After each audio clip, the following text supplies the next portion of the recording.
ఆలయ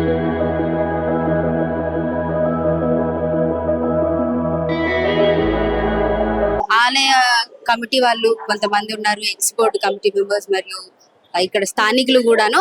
సో మనం కొన్ని ఇన్ఫర్మేషన్ అడిగి తెలుసుకుందాం. సో ఇక్కడ మనకి కమిటీ వాళ్ళకంటే మనకి ఎక్కువ తెలియదు అని అయితే నా నమ్మకం. సో వాళ్ళని అడిగి తెలుసుకుందాం. నమస్తే అండి. నమస్తే అమ్మా. బాగున్నారా?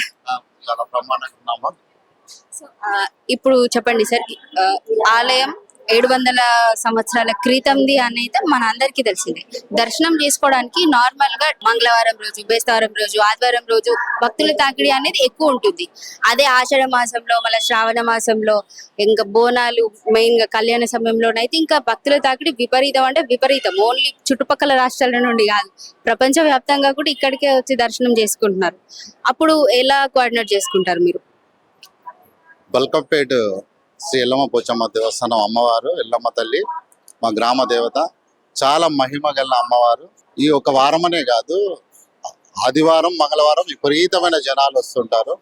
మిగతా రోజుల్లో మామూలుగా దర్శనం చేసుకుంటారు. శుక్రవారం కూడా బ్రహ్మాండంగా అమ్మవారి పూజలు చేసుకోవడానికి వస్తారు. మీరు చూస్తున్నారు ఎక్కడెక్కడ మీరు అన్నట్టుగా ఈ తెలంగాణ రాష్ట్రమే కాదు, మన దేశవ్యాప్తంగా ఇప్పుడు చాలా రాష్ట్రాల నుంచి ఎక్కువ మంది అమ్మవారిని దర్శించుకోవడానికి వస్తారు. మీరు చెప్పినట్టుగా విదేశాల నుంచి కూడా వస్తున్నారు. ఎందుకంటే మేము గల్లా ఓపెనింగ్ చేసేటప్పుడు, హుండీ ఓపెనింగ్ చేసేటప్పుడు అన్ని డాలర్స్ అవి ఇవి అన్ని కూడా చాలా వస్తున్నాయి. దాన్ని బట్టి ఏంటంటే విదేశాల్లో ఉన్న వాళ్ళు కూడా అమ్మవారికి విశిష్టత అంటే ఈ మధ్యకాలం ఇక్కడ స్థానిక ఉన్నటువంటి గౌరవ ఎమ్మెల్యే తలసాని శ్రీనివాస్ యాదవ్ గారు బ్రహ్మాండమైనటువంటి అభివృద్ధి, ఈ యొక్క చుట్టుపక్కల అమ్మవారి చుట్టుపక్కల ప్రాంతాలన్నింటినీ కూడా ఎంత అభివృద్ధి చేశాడు. ఈ అభివృద్ధిని చూసి అంటే ఇంత డెవలప్ దినదిన అభివృద్ధి చెందుతుంది. అమ్మవారు చేయించుకుంటున్నారు, చేసే వాళ్ళు కూడా భక్తులే. అమ్మవారి భక్తులు ఎంత బ్రహ్మాండంగా వారి సహకారంతో, ఇప్పుడు తలసాని శ్రీనివాస్ యాదవ్ గారి సహకారంతో, అలాగే ఇక్కడ విచ్చేస్తున్నటువంటి భక్తులు దాతల సహకారంతో బ్రహ్మాండమైనటువంటి షెడ్డును కూడా నిర్మించుకోవడం జరిగింది. అంటే దాతల సహకారం, డబ్బులు ఎక్కడ ఇండోన్మెంట్ కాకుండా ఇండోన్మెంట్ సహకారంతో, దాతల సహకారంతో బ్రహ్మాండంగా ఈ యొక్క షెడ్లు వేసుకోవడం జరిగింది. అలాగే ఇక్కడ భక్తులకు వచ్చేసిన భక్తులకి అమ్మవారికి నైవేద్యంగా పెట్టడానికి కానీ, అమ్మవారి మొక్కులు సమర్పించుకోవడానికి టెంకాయలు అవి కొడుతూ ఉంటారు. వాళ్ళు కూడా ఇక్కడ బ్రహ్మాండంగా టెంకాయలు అమ్ముకోవడం ఫుట్పాత్ మీద ఉంటే వాళ్ళకు కూడా దాతల సహకారంతో, శ్రీనివాస్ యాదవ్ గారి సహకారంతో బ్రహ్మాండంగా వాళ్ళకి ఒక మడిగి కట్టించి ఉచితంగా వాళ్ళని మడిగిలో పెట్టి ఒక యూనిఫామ్ గా ఉండాలని, బ్రహ్మాండంగా అమ్మవారి దగ్గర యూనిఫామ్ గా కొబ్బరికాయలు అమ్ముకోవాలని వాళ్ళకు కూడా ఉచితంగా ఇవ్వడం జరిగింది. అలా ఎన్నో అభివృద్ధి కార్యక్రమాలు జరుగుతున్నాయి. మీరు అన్నట్టుగా 700 సంవత్సరాల చరిత్ర గల మహిమాన్వితం గల అమ్మవారిని మరి మొన్న రీసెంట్ గా కూడా ఒక 2 సంవత్సరాల క్రితం తలసాని శ్రీనివాస ఆధ్వర్యంలో అమ్మవారికి బంగారు చీర గాని, అలాగే పునర్నిర్మాణం గావించడం. ఇప్పుడు మీరు చూశారు, లోపల చూశారు అమ్మవారి గర్భగుడిలో ఆ ప్రాకారం అదంతా కూడా పునర్నిర్మాణం చేయడం జరిగింది.